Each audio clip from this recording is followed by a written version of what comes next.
इसीलिए तो कहते थे बिना कांच के लाखों के सरताज थे तुम, बिना कांच के लाखों के सरताज थे तुम, निर्बल की शक्ति और मानवता के आवाज थे तुम, निर्बल की शक्ति और मानवता के आवाज थे तुम। इस प्रकार से गुरुदेव का जीवन जो था, कभी धर्म और संप्रदाय न बांध सका आपको, धर्म और संप्रदाय न बांध सका आपको। इसीलिए तो हिंदू की पूजा थे आप और मुसलमान की नमाज थे आप।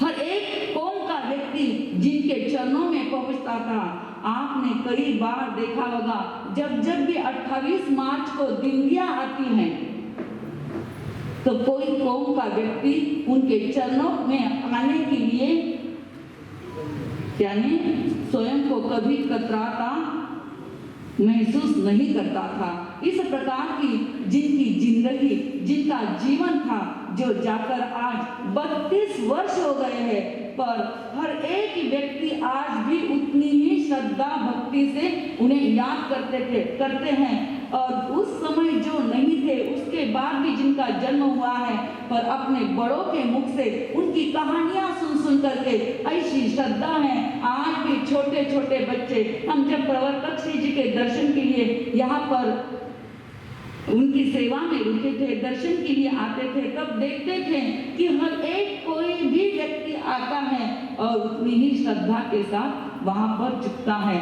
तो ऐसी हर एक खूबी से भरे हुए हमारे आचार्य भगवान थे।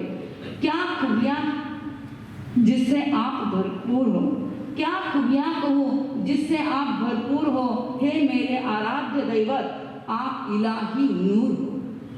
तो ऐसे हमारे भगवान जिनमें किसी भी बात की कमी नहीं थी।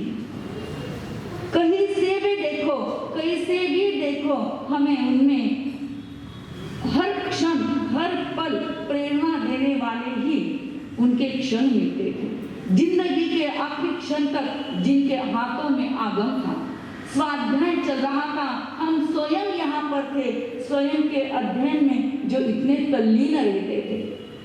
तो इस प्रकार के गुरुदेव, उनके बारे में कहना, उनके बारे में अपने शब्द व्यक्त करना, मतलब सूरज को जुगनू दिखाना है।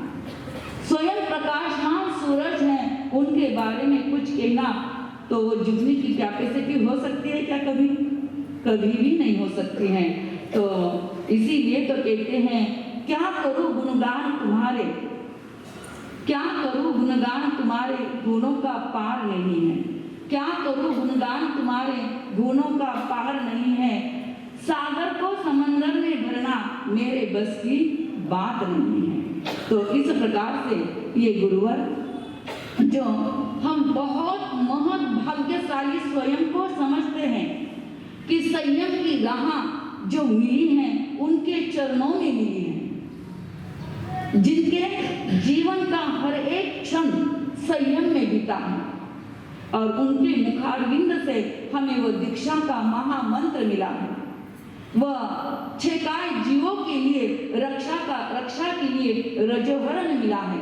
ऐष्णा समिति की परिपालना करने के लिए पात्र मिले हैं। तो ऐसे गुरुवर के हम क्या गुणगान करें, जिन्होंने हमें बहुत सुंदर रीति से ज्ञान का मार्गदर्शन भी किया है। बहुत भाग्यशाली समझते हैं हम स्वयं को कि उनके चरणों में रहकर हमें सम्यक ज्ञान की प्राप्ति हुई है। वो ज्ञान मिला है जो ज्ञान हमारे जीवन उत्कर्ष के लिए क्या हो सकता है, बहुत कुछ काम कर जाता है। उस ज्ञान के अभाव में तो न मालूम हम कहाँ भटकते।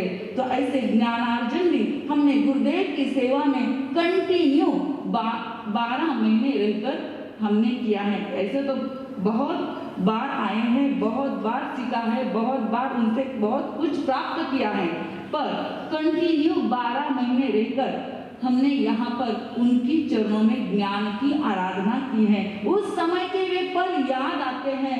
वो गुरुदेव की जागरूकता हमें बहुत कुछ शिक्षा दे जाती है। तो ऐसे गुरुवर हमने पाए हैं। तो ऐसे गुरुवर के लिए बस मैं यही कहूँगी, गुरु ने दिला ज्ञान रूपी वसा, गुरु ने दिला ज्ञान रूपी वसा, आम्ही चालू हा पुढे वारसा, आम्ही चालू हा पुढे वारसा। बस गुरुवर, आपके इस अभिनंदनीय दिन पर हम यही प्रार्थना करते हैं कि गुरुवर आपके अनंत गुणों में से एक भी गुण हमारे अंदर उतर जाए तो निश्चित रूप से हम इस दुनिया को आपके बताए गए मार्ग पर लाने में समर्थ बन सकते हैं। इसी शुभ भावों के साथ मैं मेरे शब्दों को विराम लेती हूँ। बोलिए भगवान महावीर स्वामी की, आचार्य भगवंत की।